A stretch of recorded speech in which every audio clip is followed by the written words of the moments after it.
Alors, moi, je m'appelle Cui, je suis game designer, je m'occupe essentiellement de ce qui est du numérique dans le jeu. Moi, c'est Vutraire, je fais plein de choses. Et là, typiquement pour le projet, j'ai secondé la création de la direction artistique et j'ai aussi également produit pas mal de visuels.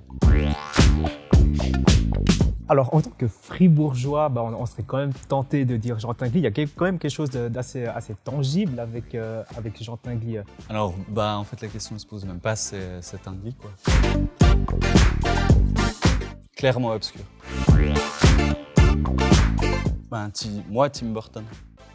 Tim Burton. Ce qui est cool avec le mystère, c'est qu'on peut mettre en avant la réalité.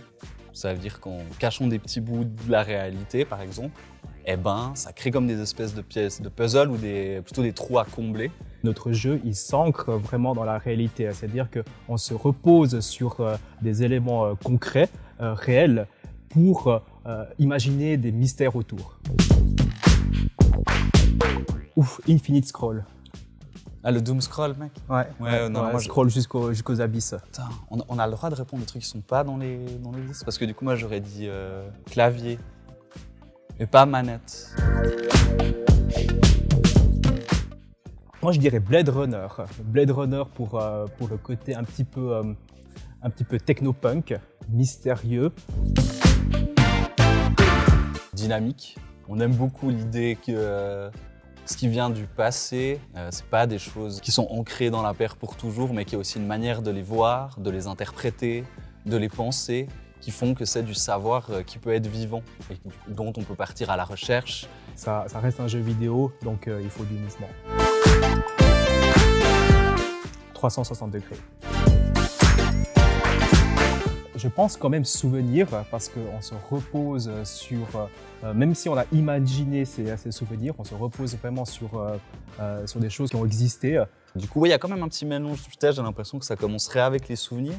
Et puis des souvenirs, on pourrait, d'une manière un peu onirique, il y a quelque chose qui aurait émergé, tu vois, comme ces histoires qu'on a composées. Donc du coup, on peut dire que les personnages avaient des rêves.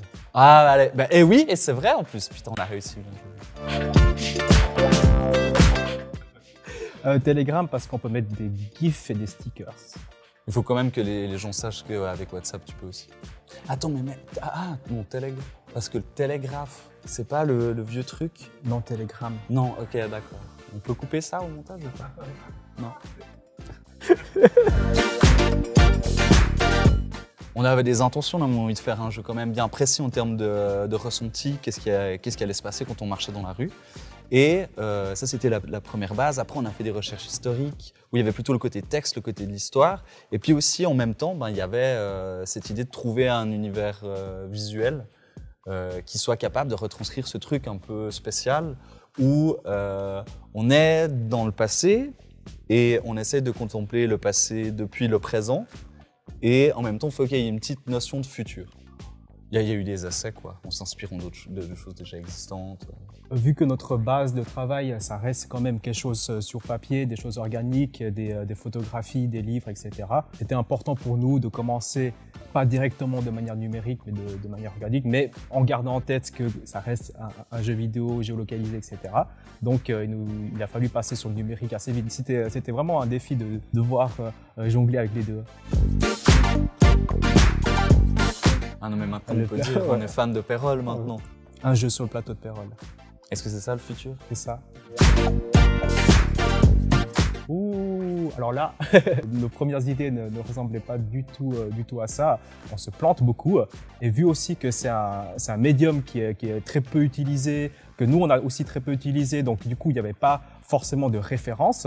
Là autour, il fallait qu'on teste nous-mêmes. On est passé par des tonnes de versions, des tonnes de mécaniques de jeu. C'est vrai qu'il y a eu des gros moments de méditation et puis typiquement toi qui nous a beaucoup apporté en fait cette connaissance de la méditation transcendantale pour justement pouvoir se déplacer plus librement dans le plateau de Pérol, juste avec nos âmes et nos esprits pour bien sentir en fait les énergies en fait, et les personnes. Ce que tu es en train de dire ici, que c'était moi qui allais sur le terrain quand il y avait des tests à faire parce que j'ai mon bureau sur Pérol. Et puis aller chercher des photos, des trucs comme ça. Ouais, non. Ce mec, c'est un vrai... Le machin transcendantal, c'est plutôt mes jambes qui ont marché. Ouais, merci beaucoup. J'ai juste envie de donner un nom. Heliodor. Et en jouant, je pense que vous comprendrez. Bah, je pense qu'il y en a un qui est beaucoup plus important que l'autre. Ça dépend des jeux. Ça dépend des jeux. Ouais, mais il y a quand même un qui est vraiment beaucoup plus important que l'autre. Ouais. Bah, c'est celui qui fait Ouais, vendre en fait. C'est Ouais, celui qui fait vendre quoi. On dira pas lequel. Si tu devais Ouais. mettre, si tu devais mettre l'humain et la technologie, comment tu fais ta tier list? Alors je pense que clairement en premier, il y a la Renault Chamade de 1984, qui est genre un Ouais. fleuron de la technologie automobile. Tu vois, si l'être humain il avait été poussé jusqu'au bout, ben, je pense qu'en fait le stade final, c'est la Renault Chamade. Voilà. Vendu. C'est quand même plus facile de faire les choses en noir et blanc. Hein. Bâtard. Ben, en fait non, c'est pas vrai. C'est deux manières de voir Ouais, les c'est choses vrai. différentes, mais c'est vraiment des défis différents. En fait les deux c'est de la merde quoi. Voilà. C'est pas parce que c'est en noir et blanc que c'est plus facile. Ouais, voilà. C'est ce que je voulais dire. Fait que c'est le fait de faire des visuels, de toute façon, c'est compliqué et difficile. Réalité augmentée. Hein. Ouais, augmenter de ouf. C'est beaucoup plus rigolo. Et c'est moins nauséeux.